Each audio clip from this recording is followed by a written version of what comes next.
So as I said, I'm going to do a talk. First half it'll be slides, and then hopefully we'll get to demos at the end. But the overall theme of this is getting access to large repositories of remote sensing and weather data. Stuff that's too big to fit on a single machine by far, but being able to analyze it with the Jupyter notebooks. So a little bit about my background. I've been at Google about 5 years, and some people do ask me, like, what was your path to Google? It sounds like you have a good job. Well, this is what I did for a number of years, for 4 years to be specific, is went around in the backcountry, digging snow pits, sampling snow, for a lack of better, looking at grain size, freezing my fingers off, and playing around with electronics. But it gave me appreciation of how environmental data is really messy and valuable and hard to collect. And so basically I've dedicated my career to building more technology tools that will allow people to leverage the environmental data that is being collected around the world. The other hat that I have on at Google, in addition to supporting those type of environmental use cases, is being a supporter of Google's Python interfaces for Earth Engine, the project I'll be talking about. In the past, I've been active in the free and open source for software, for geospatial software foundation meetings. Helped host the international conference in Denver in 2011. Mostly at that point focused on academic uses of Python. And also have authored some libraries that are useful for manipulating spatial data in Python. This one's called PyKML. But what I'm going to talk about today is a project that we have at Google called Earth Engine, and it came out of google.org. The main thrust of it was to get into the hands of groups around the world tools that will help them monitor and hopefully improve the environment that is being degraded. There's a lot of great technological advances that are going on in the world, but at the same time there's a lot of resource depletion that's going on. This is a shot of looking in Google Earth of the Brazilian Amazon, and you can see the intensive deforestation that's going on in the foreground, where you can see some of the protected areas in the background, and this still progresses at a rapid rate around the world. And it's hard to get a handle on, and it's hard to really connect with people for them to understand without seeing the scale of it. You can talk about, you know, how many millions or hundreds of millions of acres are being deforested, but it's really powerful to actually see that in real time.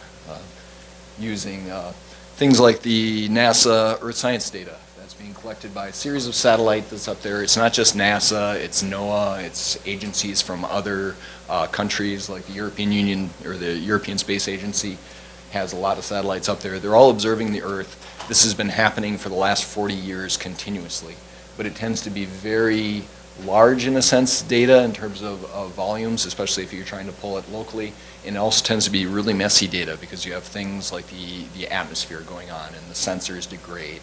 And it's really hard to get up into space and fix a spacecraft, so once it starts going bad, you don't throw it away. You just learn to work with the quirky data that comes out of it. Just to give you an example of the scale, here is one example satellite that the USGS currently manages. It's called Landsat. And there's been a series of these satellites, 7 of them over the last 40 years. They collect pretty much on the ground on a 30-meter pixel size, so the size of a baseball infield roughly, over a width of 180 kilometers.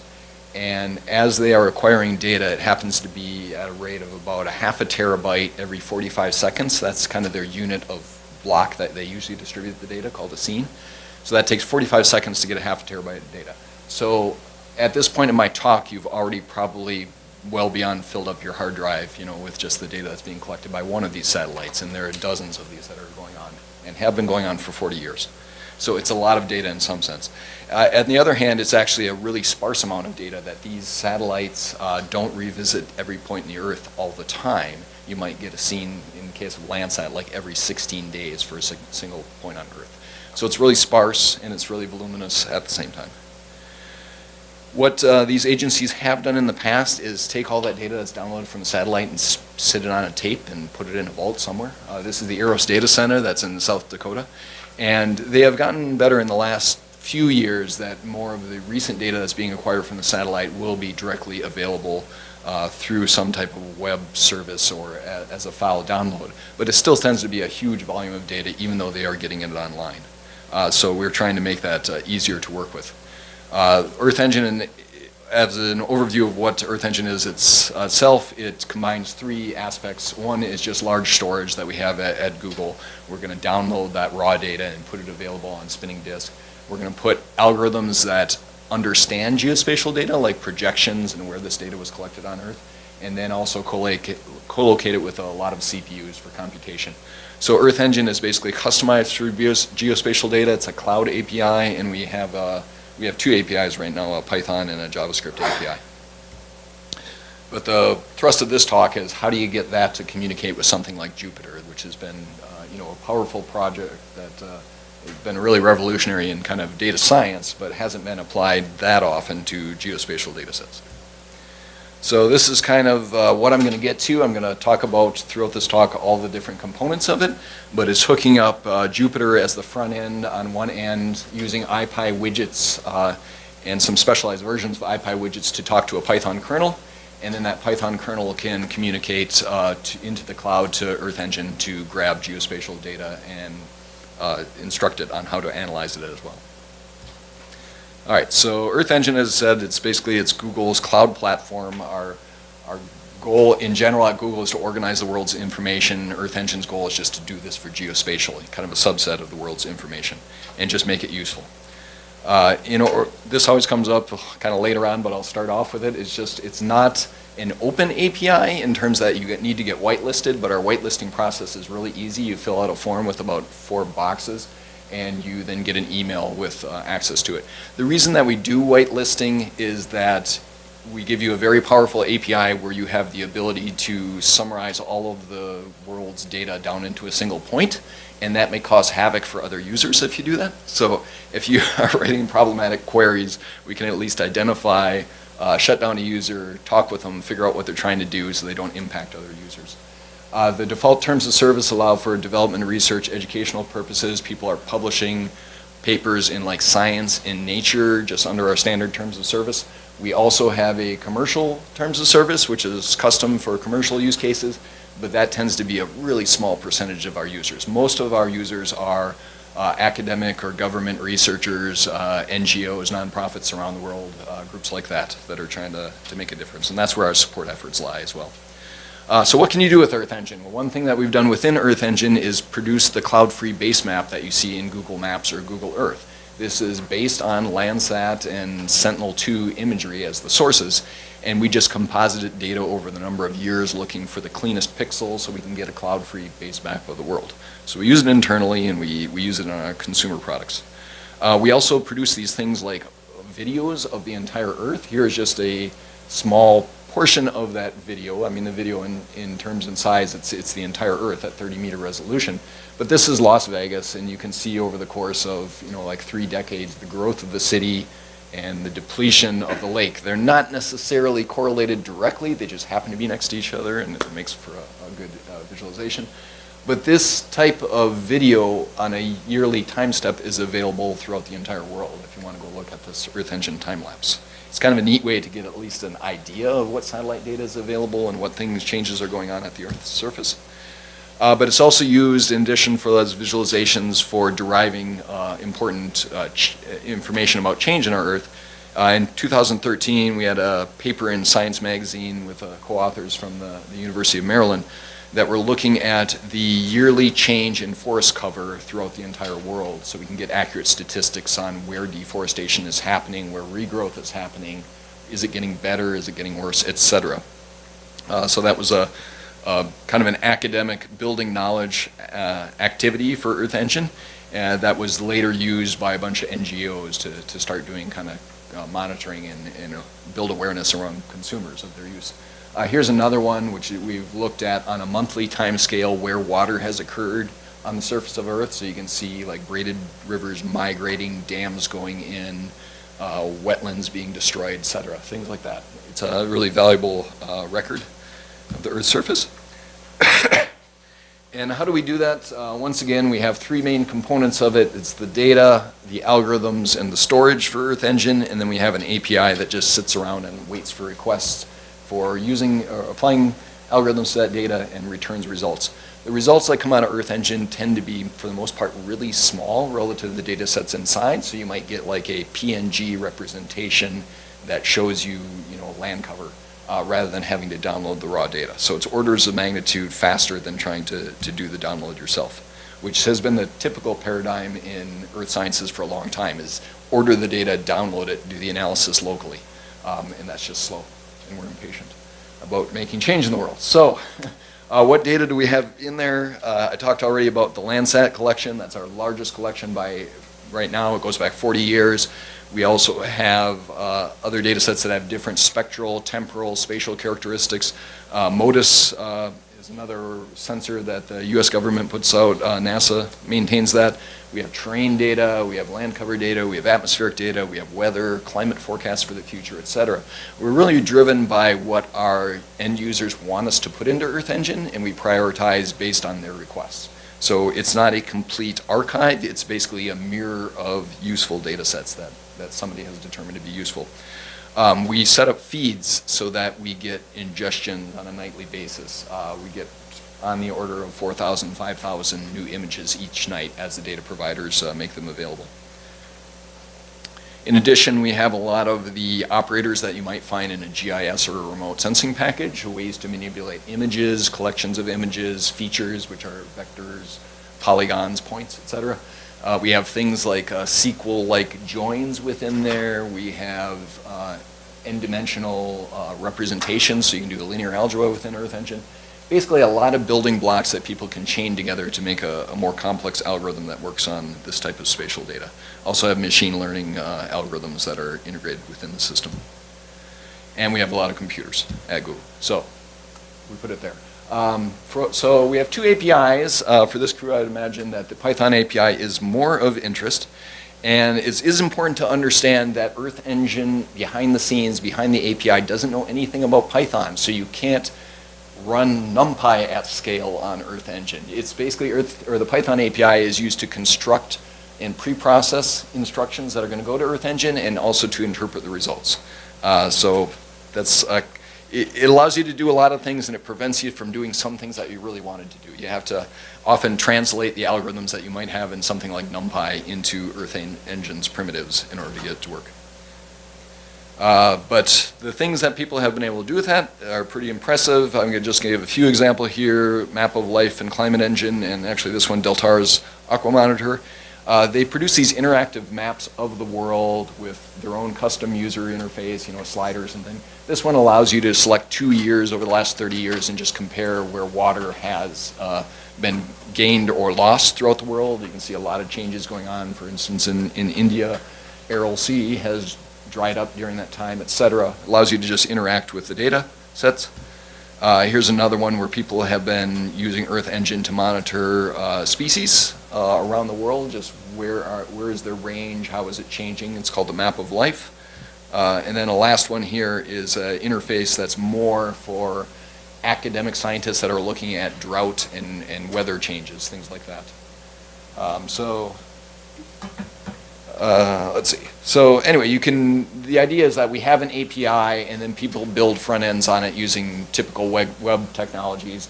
Most of the time, we're not involved at this level of building it. That's an expertise that's outside of what our team focuses on. But a lot of groups have that expertise in-house to build these complex websites that then can access the environmental data in Earth Engine. All right, so what tools are used to develop these algorithms?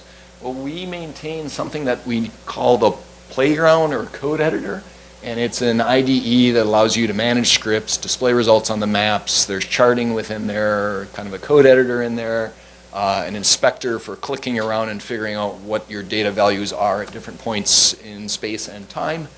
But the whole problem that I see with this is that you have to write in JavaScript in order to use it. So that is a big barrier to a lot of the scientific users that I've gone to that think it's kind of crazy to be working with large amounts of scientific data in JavaScript. But remember that behind the scenes, Earth Engine doesn't know anything about JavaScript or Python API itself. So you get the same functionality in JavaScript that you would in Python. And we just found that it's easier to host and keep, manage a IDE that allows people to do JavaScript programming. But I realized that a lot of the people that are using Earth Engine, when they build their own website, they use the Python API because they can use the Python web frameworks in order to create these websites.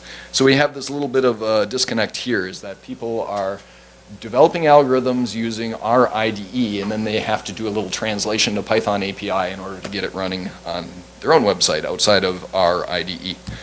So that's a little bit problematic. So I think that a solution for this, which is really in the early stages at this point, is to use Jupyter as that front end for developing the algorithms. And so I'm going to talk a little bit about the components that I think will make this useful. I'm going to be showing you a bit about Jupyter, but more specifically, I'm going to be using Jupyter Lab, which is the next generation user interface for the Jupyter project.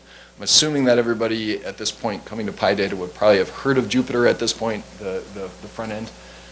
They have a new front end called Jupyter Lab that is more like an integrated IDE. It's just not just the Jupyter notebooks, but it has a lot of other things.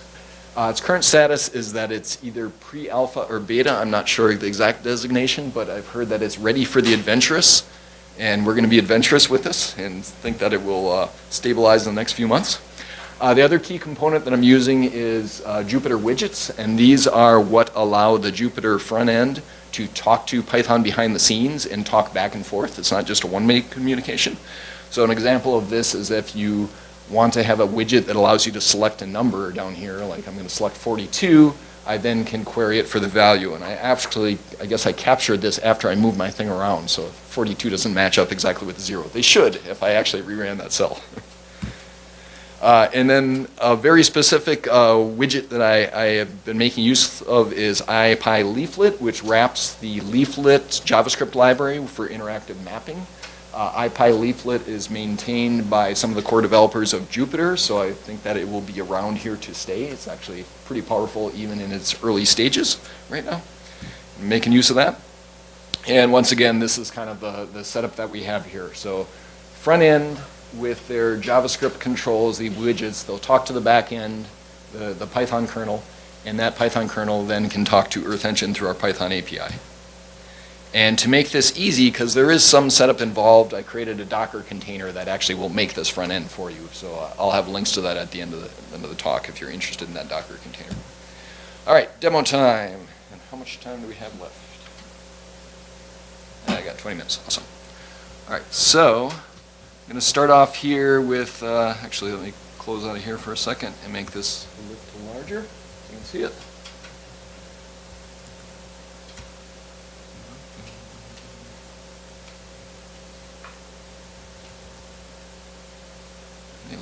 But it went off screen here. All right, there we go. All right, so to start up, there's a Docker run command. Sorry about that if it's still too small. I'll get it really big here. All right, so there is a Docker run command here at the bottom that it's just setting up and running this SciPy notebook with Jupyter Lab and Earth Engine installed, the thing that I made available there on GitHub, and it's mapping a bunch of ports from my local machine. You could run this locally like I'm doing. You could run it in the cloud. You could separate the kernel from the front end, etc. There's all kinds of different ways to set it up, but just for demonstrations here, I'm going to run it locally. And so I'm going to fire that up, and when I do get here, if I get my cursor back, is a URL for starting the Jupyter kernel. I'll go over here and just repaste it into my browser. Make that guy larger as well. And at this point, I now have a file explorer with a bunch of files. As I said, there's a Docker file in here if you're curious for how this was created. So basically it installs, or it takes Jupyter SciPy notebook. This is a Docker container that's maintained by the Jupyter project that has a lot of the scientific Python libraries in it. And then it's going to add a few things to it. I'm adding IPyWidgets. And then going down a little bit farther, I'm adding a plotting library called bkplot. I'm not going to talk much about that, but they're in the next session. I noticed that there's actually a talk coming up on bkplot. And then eventually down here, IPyLeafet and Earth Engine. So this should give you instructions on how to get it set up if you're curious of doing it in a Docker container or even not in a Docker container. And then also within here, I have a notebook that's called Satellite Analysis. And let me make myself a little bit more room here and we'll start running through it. Okay, so just to make sure I'm being honest here, I'm going to clear all the outputs. and restart the kernel, although we just started up, so that was probably unnecessary, and run this first one. And the first thing I get is this error, which is intentional. That's not a bad thing right now. And it just says that you're not authenticated to Earth Engine. But the nice thing about this is that we have little instructions here on how to authenticate to Earth Engine. So I'm just going to copy that Earth Engine authenticate command. And then I can go back here and open up a terminal in Jupyter. And now I'm going to run that on the kernel that's running, which happens to be on my laptop here. And all it gives you back is a URL that you can use for authentication. So I'm going to go to that URL, and it says, choose your account, give it certain permissions, which is to manage cloud storage so we can store things in the cloud, and then also to access Earth Engine. Sounds good to me. Gives me back a little authentication code, which I then can paste into here, into the terminal, and it says it successfully saved it. Now if I go back to my first command here for my initial setup and run it, I no longer get the error. And I'm importing a bunch of Python libraries up here that I'm going to use later, and then the last command there is kind of key. It says EE initialize, and that says the Earth Engine library is going to go talk to the server and figure out what it can do today. So by itself, the Python API doesn't know what it can do until it asks, what objects and what methods are available. And there will be about 1,000 of them that are returned once it's initialized, so then the library is populated. Going down a little further, you can do nice things in IPython like display web pages. So I just displayed the web page that we have describing one of our data sets on Landsat 8 surface reflectance. It's basically a measure of how much light should reflect off the surface. Even though that's not directly what the satellite measures, that's something that the USGS puts out as a data product. A key point that's within here is that there is a image collection ID down here in the lower right at this point. That is how you can refer to all the images in that collection. So you basically refer to it as a single object, and that's the next line down here. I'm going to say I have a variable called L8SR, which is a Landsat image collection. And if you're curious about how many images are in there, there's a command called size. So if I just run that for a little bit. You will notice also, if you look closely at my Python code here, there is a lot of get infos, and that just means go talk to the server and request stuff back. You can construct a lot of instructions in Earth Engine without actually going and getting them and executing them. So it's not until I say get info will it actually go back and say, give me what the underlying data is. So at this point we got about 650,000 images that are in that collection. And just to show you a little bit of what happens if you don't use get info, this is kind of the language that gets sent back to Earth Engine. It's like it's requesting a number that is indicating collection size, that function on the Landsat image collection. So this is kind of what's going on underneath the hood in order to request the size of a collection. All right, so now that we know a little bit more about the size of the collection, we can do things like pull out a single image from there. I'm starting with that Landsat 8 collection, L8SR. I'm filtering it first by date and then by location. The location I put in there is New York City, so we're going to get just the scenes that are over New York City, and then requesting the first image in that collection from that really small time period. I basically have this month in terms of a time period. And then once that image comes back, I can say what band names, which are the different channels that the satellite was looking at. We got basically about 12 or so of these bands. Some of them are spectral responses, and other ones are referring to the quality of the data, whether there's clouds or not, for example.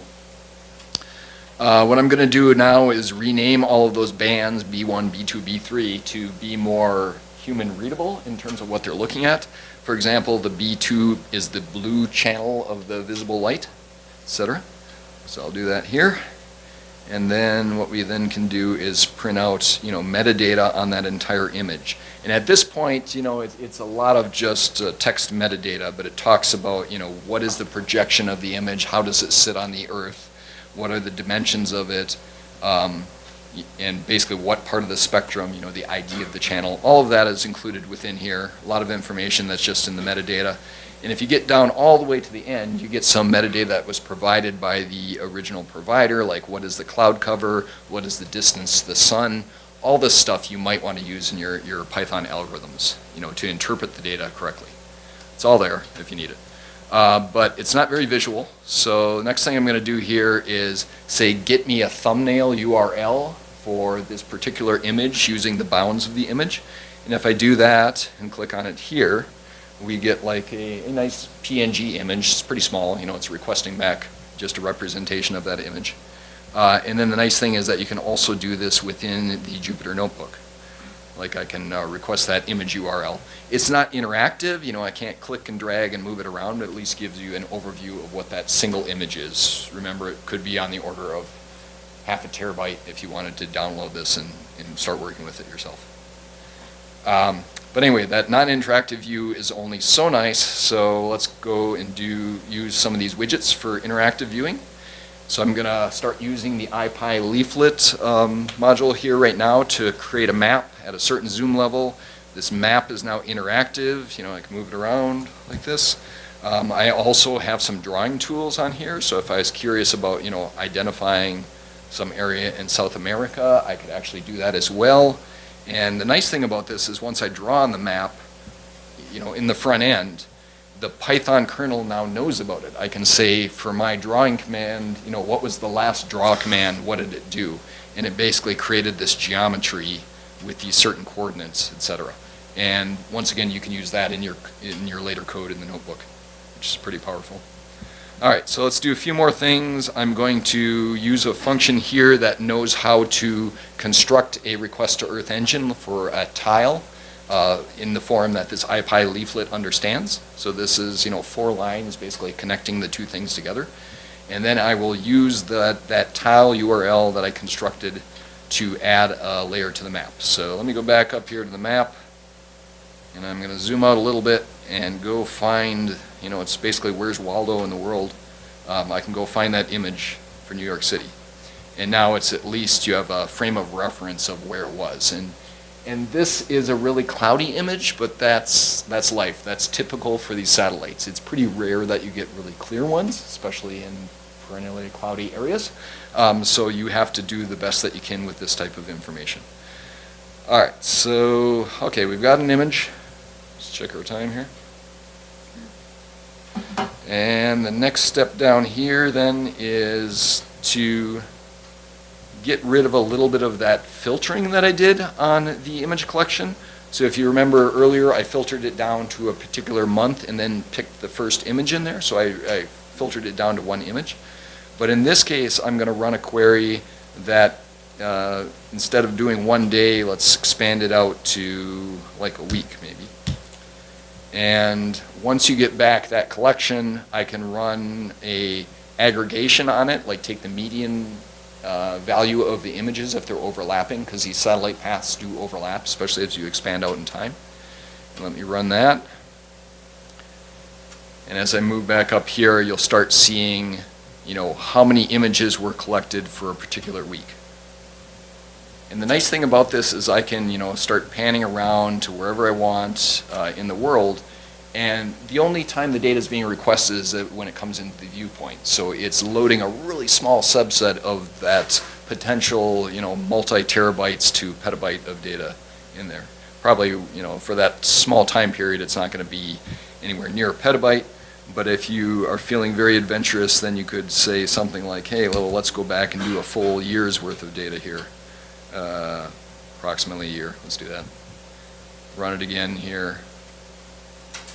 And now you're going to start seeing, take a little bit longer, because in any point on Earth, it's going to be around 25 images in a year for this particular sensor.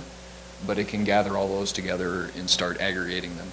As I said before, the aggregation that we're doing right now for that stack is called a median composite. So it's like ranking all of the values and then just taking the median value. But we also have other ones like min and max, mean. We actually just do, for point of reference here, we're going to find we'll go to Texas where it's sort of cloudy. Let it load up here again a little bit. And then I'm going to change the filter from median to be a max filter. And that one actually isn't all that useful most of the time because it's a cloud detector. Anytime there was a cloud in the year, it is now being shown. So not too useful, possible, but not very useful.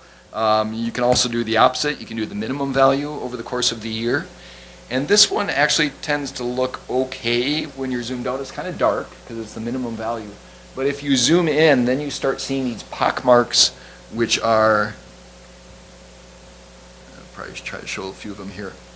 All these dark things, those are cloud shadows. So it's not actually really that good either. Okay, if I miss out.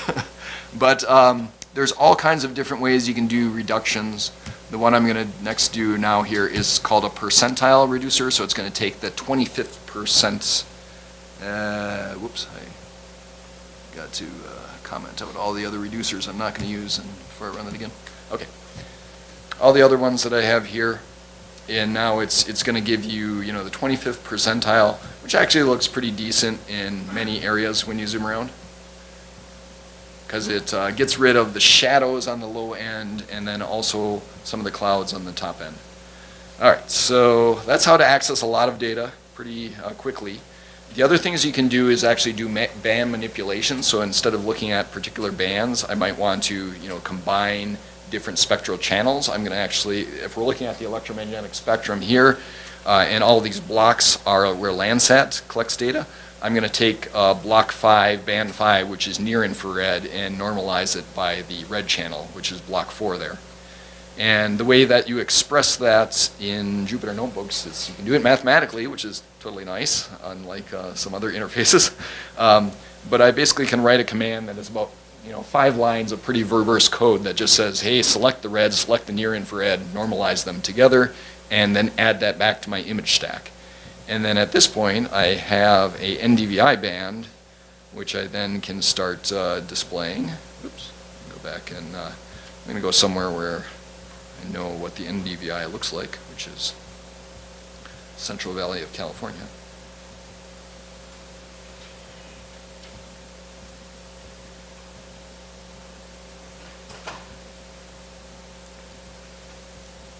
And once you do this, you start getting these maps that show you kind of the variation in vegetation health. So dark areas are going to be not that much vegetation. They might be barren, they might be cities, etc. The bright green ones are where they have active agriculture going on over the course of the year. And it's taking the maximum value. So that's just a way to get a simple derived kind of indice. And the last thing I'm going to do is chain a lot more of these widgets together to make something that's even a little bit more interesting based on all these little components that I've described so far. And what I'm going to show you here, if I can get it all to fit on the screen, is first a interactive map that, let's say we go back to California again. Problem with my cursor there. Okay.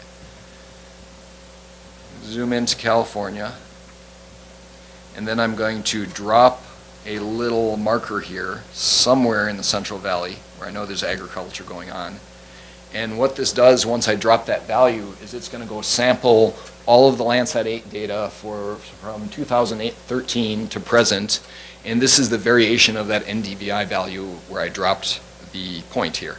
And then to kind of, let me see if I can actually go find I can also drag on the bottom to identify a time period in this BK plot, and it will then go back and request all of the imagery that was associated with that time period there.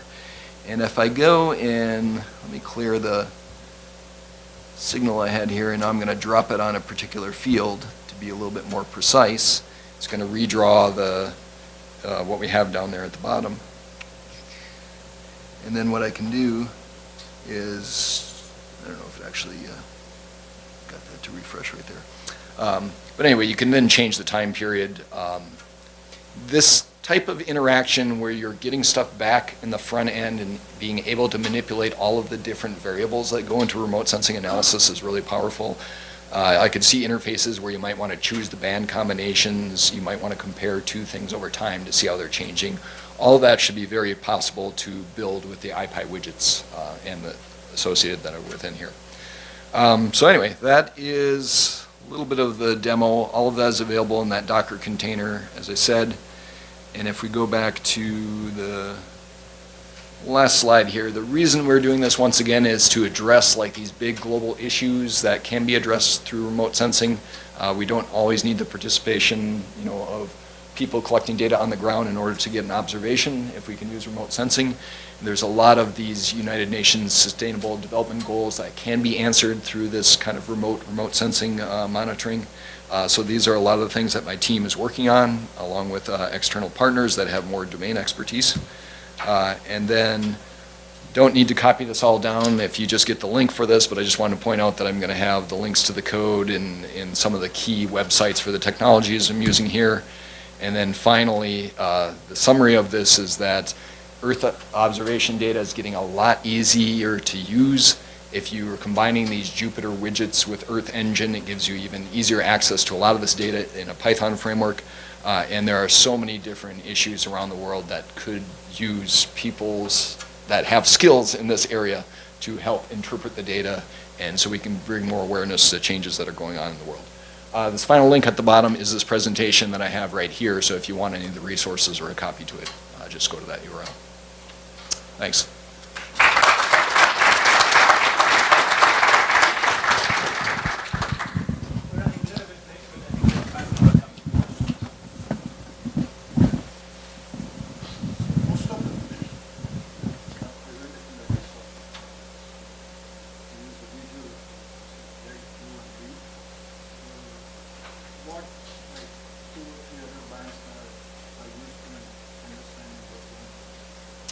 So the question is, or is an observation that most of the stuff I was showing is just in the visible bands, red, green, and blue. I did a little bit with the near infrared. But these satellites do collect a lot more information. Landsat itself has 2 bands in the shortwave infrared. There's a thermal band there. There's one that's just sensitive to like high clouds. And some of the other sensors like MODIS or some of the ones from the European Space Agency, they might have 30 or more bands that are sensitive to different parts of the electromagnetic spectrum. It totally depends on what you're interested in monitoring, which bands you're going to pick. The ones that are really, really useful though are the thermal bands, which tell you a little bit about the temperature of the Earth, because that can give you an idea of the energy balance. I do a lot of work with people that are trying to monitor water use by agricultural crops. And getting an idea of the thermal signature of those fields is really important for estimating how much water is being used.